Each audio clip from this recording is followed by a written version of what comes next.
What's going on, everybody? Welcome to my channel here, Sticky Hickory Barbecue. Hey, if this is your first time, I want to welcome to the channel. Hit that like button, subscribe.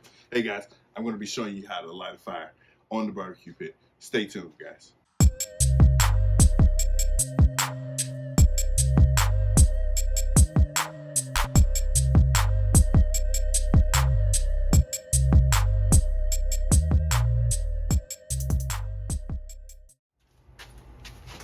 Welcome back, guys. This was a request by some of my viewers, and so I had to go ahead and fulfill that request and go ahead and do this video. So this is the reason why we're doing this video. Plus, I think it's a very educational video for those of you beginners who are out there who says, hey, how do I get it started? How do I do it the right way? What is the right way? Now, when it comes to starting a fire, there's multiple ways you can do this. All right, guys. So here I laid out some essential things that you would need to start a fire the way that I would get it started. So I'm gonna go through these step by step. I'm gonna explain these. So this here, guys, this piece of tool right here that looks like absolutely nothing, but which is a game changer, is what we call a chimney. This is a fire chimney starter. What I have here is a nice torch. This is used to get the fire started. Of course, I'm out right now. Tank is empty, so I got to replace this tank. But this is another great way to start your fire. You can combo this with the chimney, or you can use a solo to start the charcoal fire.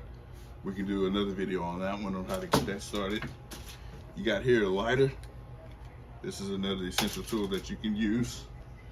Then you got what I like to use. I'm not a fan of lighter fluid. Can it be done? Yes.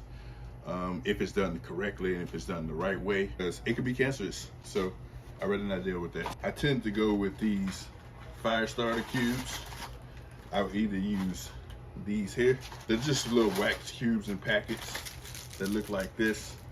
You take two of those bad boys out, put it underneath the chimney, sit it right there, light it on fire, walk away, come back 10-15 minutes later, you got a full bed of coals that's lit up, nice and easy. And this is another option that I use from Weber, some lighter cubes. They're really, really good too as well. These are almost the same. It's a preference of choice. So whichever you choose, guys, that's up to you. I say experiment with them, find the one you like, and do what works for you. Another great option, tumbleweeds. You find these at H-E-B or your local barbecue store, or any store that sells barbecue equipment or anything. You'll find these, and this will be good for you. So any of these options are good to start. If you're doing offset smoking, wood logs. You can get a good fire started with some wood logs. Another great thing you're gonna need, some good quality, high quality charcoal. I tend to use B&B charcoal. They're not sponsoring me. They're not endorsing me or anything. They're not paying me to say this, but I'm a huge fan of their products. I like their products. I like their charcoal. It gives off a nice, clean taste. It burns good. It burns even. It burns clean. So this is why I choose to use that. To show you how to get this fire started, how to get a fire started on the barbecue pit, I'm going to go ahead and do it on the Weber kettle. So we got our Weber kettle. First things first, we're going to open our vents up, top and bottom. We're going to get that lid completely off. So as you can see, I got some leftover coals that I'm going to use.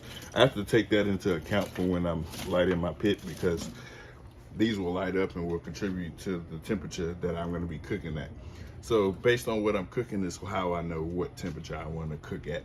I'm just going to go ahead and start a fire, and we're going to say we're going to get it up to about somewhere between 300 to 325 degrees. All right, guys, you got to know your pit, guys. So try different things on different pits.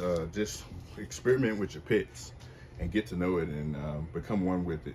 So let's go ahead, grab our chimney, put it right here in the center. I would think that for most beginners who's asking how do you start a fire on the barbecue pit, that you would probably be starting on like a Weber kettle, or maybe a PK grill or something like of that sort, or maybe even old Smoky, you know, those old low grade pits that we used to use back in the day.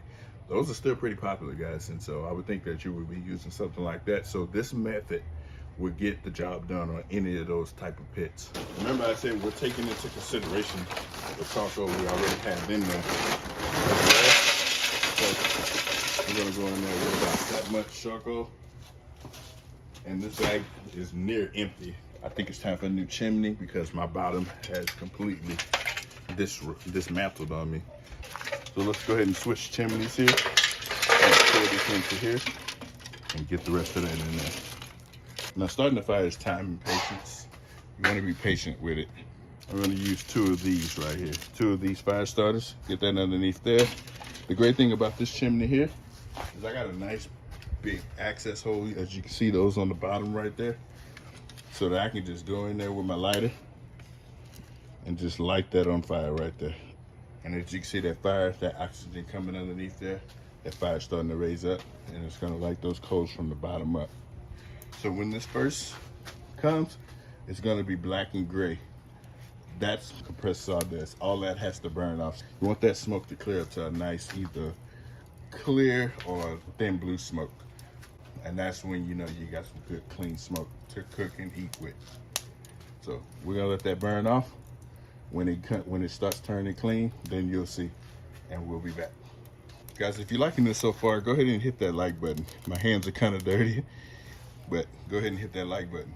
All right, folks, and as you can see, that's what your coals should look like when you get them lit up. See how that fire's coming over the top? That nice and bright orange. That's exactly what you want to see right there. Those are fully lit. Always make sure your coals are fully lit before you dump them off. And as you can see, that smoke that's coming off there is barely any, it's real nice and clear. So we're gonna go ahead and dump this off. We're gonna get this side open. And we're just gonna dump our coals right there, right on top of these other coals. And notice how I put them mostly on this side over here and not that other side. That's because what's gonna happen is those right there is gonna slowly start igniting. So right there, we've got that dump right here. As you can see, you want those coals to be good and ashed over, gray, burning orange, not black. So that's what you should see right there, folks. Check that out. That's what you want. Never close the lid on black coals. That's unclean. That's gonna be very cancerous. You're gonna taste the creosote in the food. It's gonna give your food a very bad taste. It's not to mention, again, it's not good for your body. So you don't want that. You want it to be completely burnt over, just like so. All right, so let's talk about wood chunks. Wood chunks come in many different shapes and sizes. You can get them from a bag. Got these from a local HEB. This is the HEB brand. And these are hickory wood chunks. So what size you need is going to depend on the cooker you're using, how much smoke flavor you want. And for something like the Weber kettle, I tend to stick to these if I'm cooking like a brisket or if I'm cooking like ribs, any little small piece like chicken. I wouldn't use pieces that are that big. Probably use something like this, get a little small, mild, like hickory bowl flavor on it. So I'm going to throw this in here. And what I'm gonna do is take another piece. I'm gonna take this big old piece here, put it over there on the unlit side. And what you wanna do is wait for that to ignite. And you're gonna start seeing smoke come up from it. It's gonna start crackling. And right then and there, take a look at that. See that? Sitting there right on top of those coals. And it's already starting to catch. Give it some time, be patient. Again, I said, barbecuing is time and patience. If you don't have patience, you shouldn't be barbecuing. So already you can hear that crackling. You see the wood already catching fire right there, just like that. Again, time and patience. And because we have those vents wide open, there's plenty of oxygen. We got some wind blowing here that's helping us out today. So, there, it caught. We can go ahead and get this closed. Next step in this process, get our lid on. Now it's important where you put your vents because you want your vents over your meat or over your food, whatever you're cooking. And that's gonna allow the smoke to come up, over and out over your food, which is gonna give it that flavor. As you can see, we got some nice, thin, clear, light blue smoke coming out of there. That's exactly what we want. Right now we have both vents open, wide open, and we're just gonna allow them to come up to temp. Once we get within 50 degrees of our temp range, we're gonna start scaling those vents back. And we're gonna start with the bottom vent. We're gonna try to leave that top one open, but this is how you're gonna be able to control your temperature and the flow of smoke. So, as you can see, it's nice and thin, flowing out. You don't want billowing white smoke. That's not good. That's dirty smoke. That won't taste good. We're at 300 degrees. Time to start moving those vents back. So let's start with that bottom vent. Let's go ahead and take this lever, move it about a little under halfway, and we're gonna see where that gets us. A few minutes later, and by bringing that a little under halfway down, here's where our temp locked in at right here. A little over 350, but keep in mind that you're gonna be putting cold food on that, so it's gonna bring the temp down some. You're gonna open the lid. That's gonna bring the temp down also. Every time you open that lid, keep in mind, guys, that you're losing temp. So you wanna move quick on what you do. So we still got nice, good smoke rolling. I'm gonna go ahead and open this up. And you didn't think we were just gonna give instructions, right? I'm putting some homemade boudin on the smoker. Take our boudin, put it on this indirect side right here. You know, let that cook right there, just like that.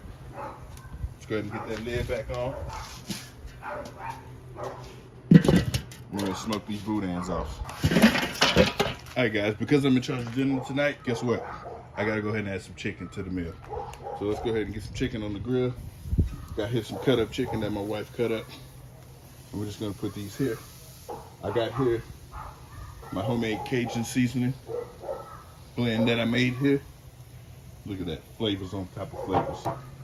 I use that on the chicken with some avocado oil for a binder. And they use Hawkeye's garlic butter. Mix the two, it makes amazing meat. Get that lid on, I'll just let it cook. A few moments later, our smoke has gone away. Let's go ahead and put some more little chunks on there. Keep that smoke rolling. Get that closed up, get the lid back. All right. Here's what we're looking like. That's looking so good.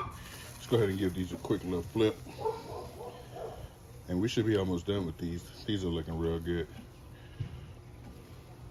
Let's go ahead and flip our boudins. Look like we're almost there. And that's our beautiful, glorious chicken right there. Very simple, nothing too fancy. We're gonna go ahead and give it a temp. That little tender right there is reading at 163 and counting. We got this chicken wing right here, reading at 166 and counting. Pull our boudins off.